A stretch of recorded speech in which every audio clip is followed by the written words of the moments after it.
48 loss of పవర్లో 7వ సూత్రం. కుదిరినంత వరకు వేరే వారితో మీ పనులు చేయించుకోండి, కానీ ఆ పనికి గుర్తింపు మాత్రం మీరు తీసుకోండి. పక్కవారి తెలివి, సామర్థ్యం, పనితనాన్ని మీ అవసరానికి ఉపయోగించుకోండి. అలా చేయడం వల్ల మీకు సమయం కలిసి రావడమే కాదు, చూసేవారి దృష్టిలో మీరొక అద్భుతమైన వ్యక్తిగా గుర్తింపు పొందుతారు. చివరికి మీకోసం శ్రమపడిన వారు చరిత్ర దరిదాపులలో లేకుండా మట్టిలో కలిసిపోతే, వారి సహాయంతో మీ విజయాన్ని సాధించిన మీరు చరిత్ర పుటలలో శాశ్వతంగా స్థానం సంపాదించుకుంటారు. మీకోసం వేరే వాళ్ళు చేయగలిగే పనిని మీకోసం మీరెప్పుడూ చేసుకోవద్దు. ఈలాని వివరించే మొదటి కథ. 1000 ప్రయత్నాల తర్వాత నేను విజయం సాధించాను అని గర్వంగా చెప్పాడు థామస్ ఎడిసన్. మనందరం కూడా ఓటమికి తలవంచకుండా ప్రయత్నించి విజయం సాధించిన అతని ధీరత్వాన్ని చిన్నప్పుడు స్కూల్ పుస్తకాలలో చదివాం. కానీ అతను గర్వంగా తన గురించి తాను చెప్పిన వేరే మాట అంతలా ప్రాచుర్యంలోకి రాలేదు.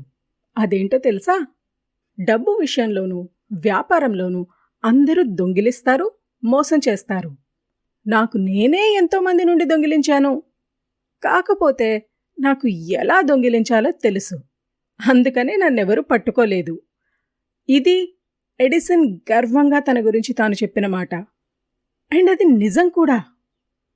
అలా ఎడిసన్ చేతిలో తన ఆవిష్కరణని అతి క్రూరంగా కోల్పోయి మోసపోయిన శాస్త్రవేత్త నికోలా టెస్లా.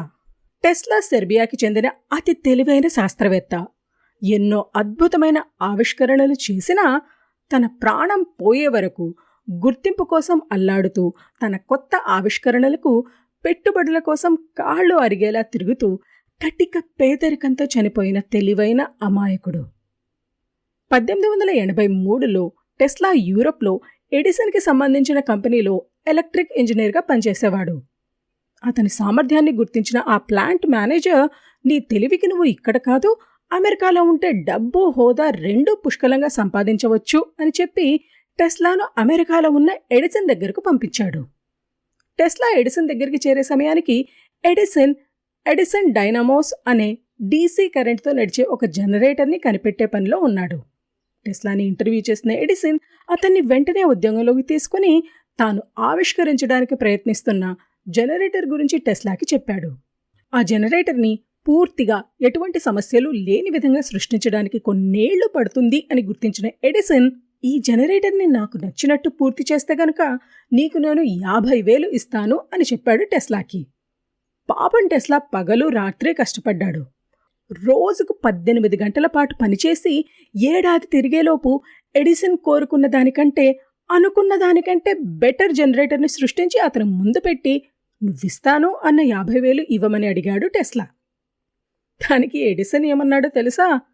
నేను సరదాగా 50,000 ఇస్తా అన్న విషయాన్ని నువ్వు నిజంగా నమ్మావా?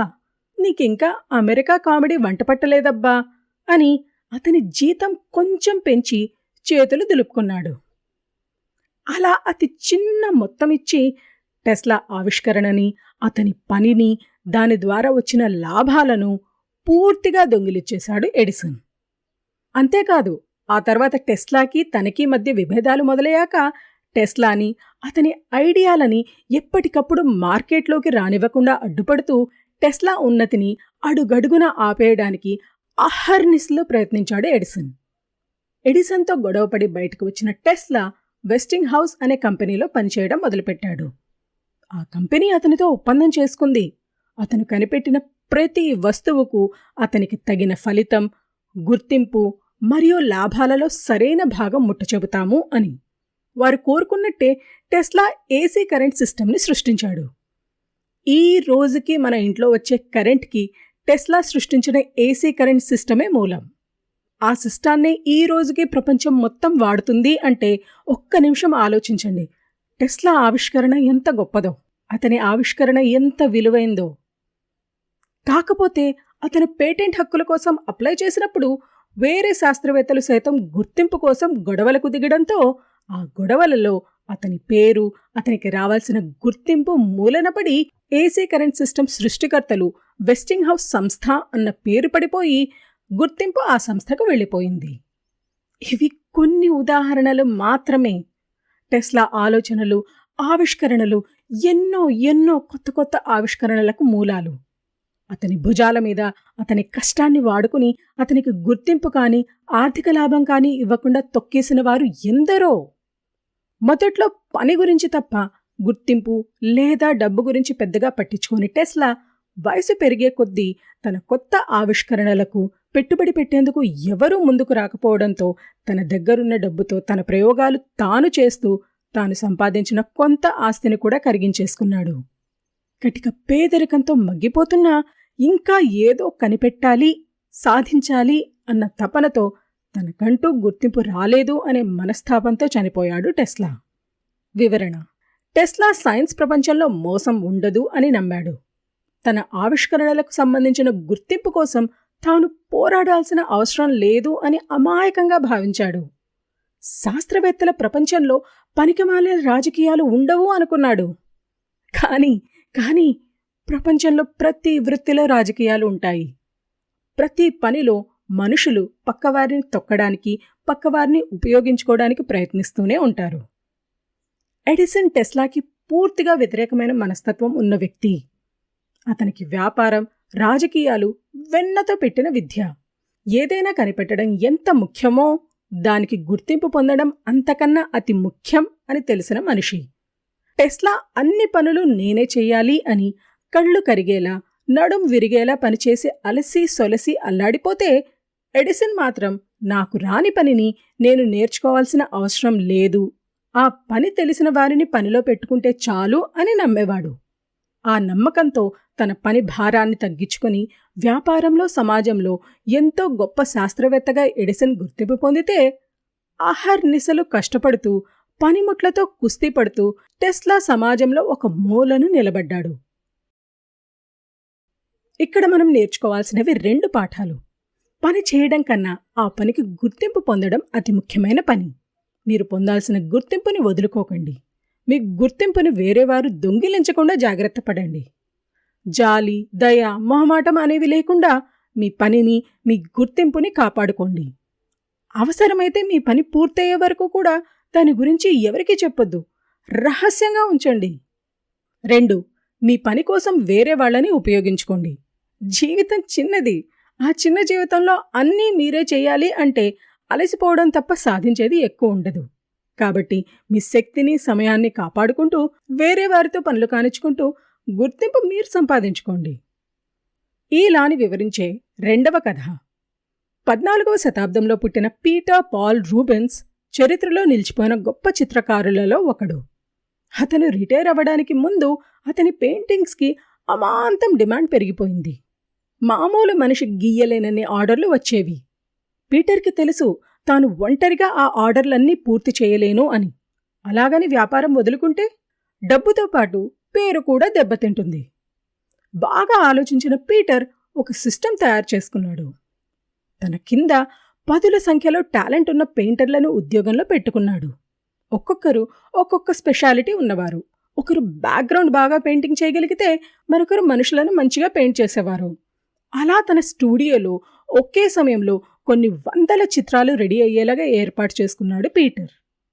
ఎప్పుడన్నా ముఖ్యమైన క్లయింట్స్ వచ్చి పెయింటింగ్ పని ఎంతవరకు వచ్చిందో చూడాలి అని అడిగితే వెంటనే తన దగ్గర పనిచేస్తున్న వారందరినీ బయటికి పంపించి ఆ క్లయింట్ ముందు అతి వేగంగా ఆ స్టూడియోలో ఉన్న క్యాన్వాస్ల మీద పెయింటింగ్ చేసేవాడు.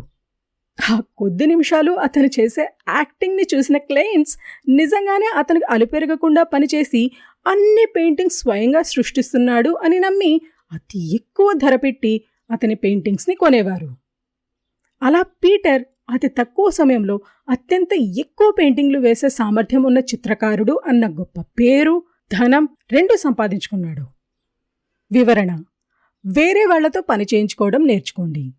పనితనాన్ని బట్టి ఆ పనికి గుర్తింపు మీరు కొట్టేయండి.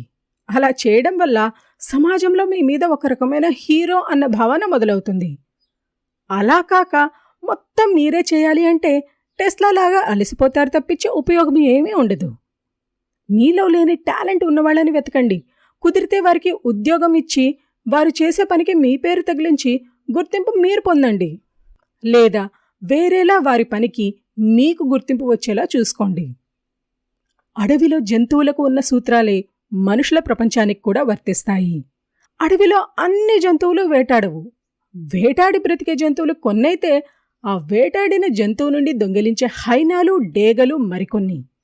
వేటాడే సామర్థ్యం మీలో లేదు, లేదా అంత సమయం మీకు లేదు అన్నప్పుడు డేగగానో హైనాగానో మారిపోండి. కాకపోతే ఇలా ప్రతి సందర్భంలో ప్రతి ఒక్కరితో చేయడం కరెక్ట్ కాదు. మనం ఎవరితో పోరాడుతున్నాం, వారి స్థానం మనకంటే గొప్పదా కాదా అని గుర్తించకుండా గుడ్డిగా నేనే గొప్ప అని ముందుకు వెళ్తే మొదటికే మోసం వచ్చే అవకాశం ఉంది సుమా. అలా జరగకుండా ఈ సూత్రానికి వ్యతిరేకంగా ఏ సందర్భాలలో ప్రవర్తించాలో చూద్దాం. ఇందాకలు చెప్పినట్టు ఒక్కొక్కసారి మన పక్కవారి పనికి మనం గుర్తింపు తీసుకోవడం వల్ల మనకి లాభం కనుక నష్టం జరగవచ్చు. సమాజంలో మీరు పనిచేసే చోట మీ స్థానాన్ని స్థిరపరుచుకోకుండా వేరే వారి పనిజోలికి వెళితే మీ మీద చెడ్డ అభిప్రాయం ఏర్పడి మీరే నష్టపోయే అవకాశం ఎక్కువ. పక్కవారి పనిని చాకచక్యంగా దోచుకోవడానికి ముందు మీ స్థానం స్థిరమైనది అవునా కాదా అనేది ఆలోచించుకోండి. కాదు అంటే ముందు మిమ్మల్ని మీరు స్థిరపరచుకోవడానికి కృషి చేయండి. ఒక్కొక్కసారి మీ అవసరానికి మీరు చేసిన పనికి సంబంధించిన గుర్తింపు వేరే వారికి ఇవ్వాల్సి వస్తుంది. ఇచ్చేయండి. ఎప్పుడూ నేనే గొప్ప అని అనిపించుకోవాలి అని ప్రతి సందర్భంలో పోటీ పడకండి. ఎప్పుడు ముందుండి నేను గొప్ప అనాలో, ఎప్పుడు కొంచెం తగ్గి నాదేముంది అంతా వారి గొప్పతనం అనాలో తెలుసుకోవడంలోనే నిజమైన పవర్ ఉంది. ఉదాహరణకి యుఎస్ మరియు చైనాల మధ్య సంబంధాలు అంతగా బాగాలేని సమయంలో అప్పటి యుఎస్ ప్రెసిడెంట్ నిక్సన్ స్వయంగా చైనాలో పర్యటించాలి అని నిర్ణయం తీసుకున్నారు. నిర్ణయం అతనిదే, కానీ ఆ నిర్ణయం నిజమవ్వడానికి తెర వెనుక కొన్ని గంటల పని, కొన్ని వందల చర్చలు, కొన్ని నిద్రలేని రాత్రులు గడిపింది అప్పటి విదేశాంగ మంత్రి కిస్సింజర్. అంత కష్టపడ్డా ఆ పర్యటన పూర్తయ్యాక దానికి సంబంధించిన గుర్తింపునంతటినీ నిక్సన్ ఖాతాలో మొహమాటం లేకుండా వేసేశాడు కిస్సింజర్. హుందాగా తన పాత్రను తగ్గించుకొని అధ్యక్షుడి స్థానానికి ఇవ్వాల్సిన గుర్తింపు ఇచ్చాడు. కిస్సింజర్ ఈ ఆటలో ఆరితేరిన పండితుడు. తన కింద పనిచేసేవారి గుర్తింపు ఎంత నిర్మోహమాటంగా లాగేసుకునేవాడో అంతే నిర్మోహమాటంగా తన పైవారికి తాను చేసిన పనికి గుర్తింపు పువ్వులలో పెట్టి అందించేవాడు. అది నిజంగా ఆట ఆడాల్సిన పద్ధతి. ఇవి 48 లాస్ ఆఫ్ పవర్లో 7వ చాప్టర్లో ముఖ్యమైన కథలు, సూత్రాలు. త్వరలోనే వేరే చాప్టర్తో మీ ముందుకు వస్తాను. ఇలాంటి మరిన్ని కథలు, కథనాల కోసం నా ఛానల్ని సబ్స్క్రైబ్ చేసుకోండి. ఈ వీడియో మీకు నచ్చితే లైక్ చేయండి. మీ సలహాలు, సూచనలు మర్యాదపూర్వకంగా కామెంట్ చేయండి.